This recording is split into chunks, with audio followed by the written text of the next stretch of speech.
वर्दी घोटाला, बीपीएससी में भर्ती घोटाला, बीपीएससी का चेयरमैन का जेल जाना, अलकतरा घोटाला, चारा घोटाला, भ्रष्टाचार के, परिवारवाद के, पार्टी के वो आज वारिस के रूप में है, तो उनको तो यही सब दिखाई पड़ेगा, उनको तो काम दिखाई पड़ेगा नहीं।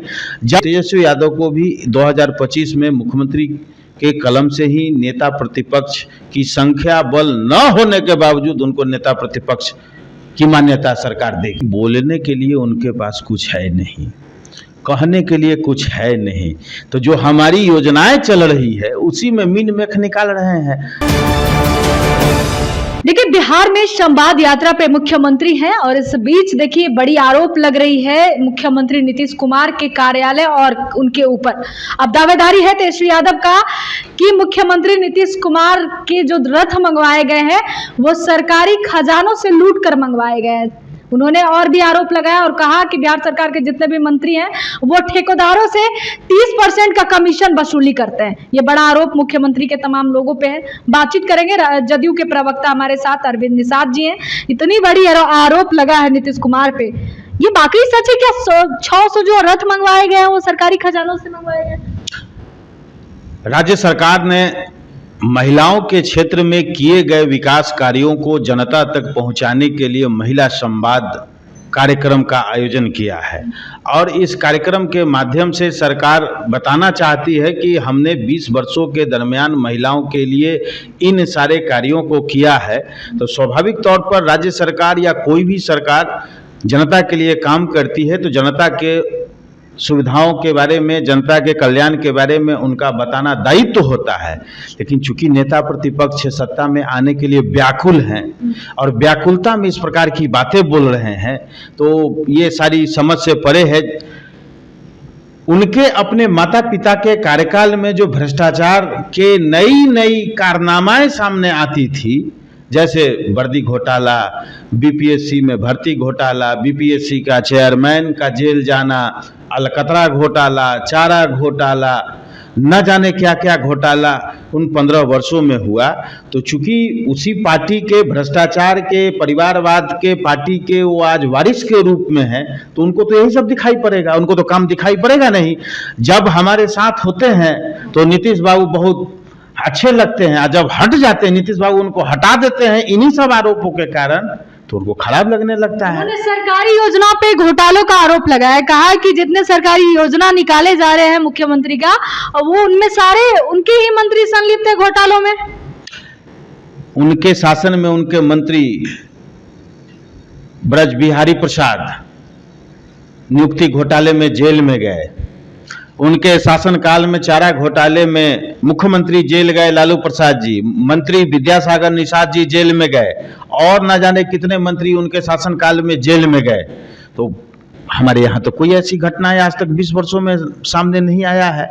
तो सवाल यही उठता है कि उनको अपने शासनकाल जिसको सुन करके, देख करके वे बड़े हुए हैं, बचपन से किशोरावस्था और आज इस मुकाम पर है, तो उनको यही सब चीजें दिखाई पड़ती है, वरना ऐसी कहीं कोई बातें नहीं है। राज्य सरकार बहुत ही पारदर्शी तरीके से, ट्रांसपेरेंस तरीके से सरकार काम कर रही है। उन्होंने ये भी कहा कि अचेत अवस्था में लगातार आप देख रहे होंगे कि तेजस्वी यादव का ये आरोप रहा है कि नीतीश कुमार का तबियत बहुत ज्यादा खराब रहता है, वो तो चल रहे हैं उनके पहिए पे, बीजेपी के पहिए पे चल रहे हैं। उनके पिताजी कौन पहिए पर चल रहे हैं? हमको निजी टीका टिप्पणी नहीं करना चाहिए, लेकिन आदरणीय लालू प्रसाद जी, उनका स्वास्थ्य बेहतर हो, वो स्वस्थ होकर के पुनः पटना आ जाएं, ऐसी मैं कामना करता हूं। आज एम्स में इलाज करा रहे हैं, राष्ट्रीय अध्यक्ष हैं राजद के, तो ये सारी बातें उनको नहीं करनी चाहिए। और आदरणीय मुख्यमंत्री नीतीश कुमार जी तो पूर्णतः स्वस्थ हैं, राज्य की जनता के लिए काम कर रहे हैं और राज्य की जनता के लिए भलाई के लिए वो काम कर रहे हैं। तो स्वाभाविक तौर पर मुख्यमंत्री नीतीश कुमार जी उनको पुनः 2010 वाली स्थिति में भेजेंगे और जैसे राबड़ी देवी जी को संख्या बल न होते हुए भी मुख्यमंत्री नीतीश कुमार जी ने नेता प्रतिपक्ष का मान्यता दिया, तो तेजस्वी यादव को भी 2025 में मुख्यमंत्री के कलम से ही नेता प्रतिपक्ष की संख्या बल न होने के बावजूद उनको नेता प्रतिपक्ष की मान्यता सरकार देगी। एक लास्ट सवाल रहेगा, 225 करोड़ रुपए जो हैं जो खर्च कर रहे हैं मुख्यमंत्री, लगातार पदयात्रा कर रहे हैं, लोगों के बीच जा रहे हैं, महिलाओं से बातचीत कर रहे हैं। हालांकि लोग कह रहे हैं कि वोट बैंक के लिए ऐसा कर रहे हैं क्योंकि इस बार महिला समर्थक उनके साथ है नहीं। बिहार में ना शराबबंदी अच्छे से कानून लागू हुआ, ना बाल विवाह रुका, कई योजना जो महिलाओं के लिए उन्होंने लागू हुआ वो सब फेल हो गया। तो इस बार सिर्फ वोट बैंक के लिए वो संवाद यात्रा कर रहे हैं और 225 करोड़ खर्च कर रहे हैं। अब चूंकि बोलने के लिए उनके पास कुछ है नहीं, कहने के लिए कुछ है नहीं, तो जो हमारी योजनाएं चल रही है उसी में मीन मेख निकाल रहे हैं। महिलाओं को 35% सभी प्रकार की नौकरियों में राज्य सरकार ने दिया। स्वतंत्रता सेनानियों के परिवार वालों, जो उनके पोते पोतियां नाती नतनी हैं, उनको राज्य सरकार की नौकरियों में 3% का आरक्षण है। 50% का पंचायती राज और नगर निकायों में आरक्षण है। जीविका दीदियों के माध्यम से बड़ी संख्या में महिलाएं आज लाभान्वित हो रही हैं। तो ये सब तो उनको दिखाई पड़ने के बावजूद, जानने के बावजूद आरोप लगा रहे हैं। अब चूंकि उनके पास तो कुछ कहने के लिए है नहीं। मान बहिन योजना का उन्होंने कार्यक्रम दिया है कि हमारी सरकार बनेगी तो हम महिलाओं के लिए यह कार्यक्रम लाएंगे। किनके लिए है? माँ उनकी आदरणीय माता राबड़ी देवी जी हैं, बहन उनकी श्रीमती मीसा भारती जी हैं, एक बहन सिंगापुर में रहती हैं रोहिणी आचार्य जी हैं, और स्वयं अपने हैं और उनके भाई तेज प्रताप यादव। माँ बहिन मान योजना तो यही है।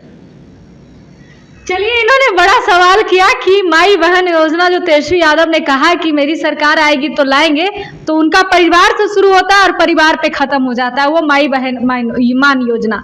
हालांकि नीतीश कुमार देखिए लगातार पदयात्रा कर रहे हैं, लोगों के बीच जा रहे हैं, महिला संपर्क कर रहे हैं, महिलाओं से बातचीत कर रहे हैं। हालांकि ये भी कहा जाता है कि मुख्यमंत्री के साथ लगातार 2005 के बाद से महिलाओं ने सपोर्ट किया है और सबसे पहले महिला वोट बैंक नीतीश कुमार को सबसे ज्यादा मिला है। लेकिन तेजस्वी यादव का कहना है कि इस बार उन्हें डर है, इसलिए संवाद यात्रा कर रहे हैं। लेकिन मुख्यमंत्री अभी भी नहीं डगमगाए, स्वस्थ है, अचेत अवस्था में नहीं है। ऐसा हम नहीं बल्कि जदयू से प्रवक्ता अरविंद निषाद जी ने कहा। फिलहाल आपकी क्या प्रतिक्रिया, कमेंट में जोड़ दे। बहुत बहुत धन्यवाद।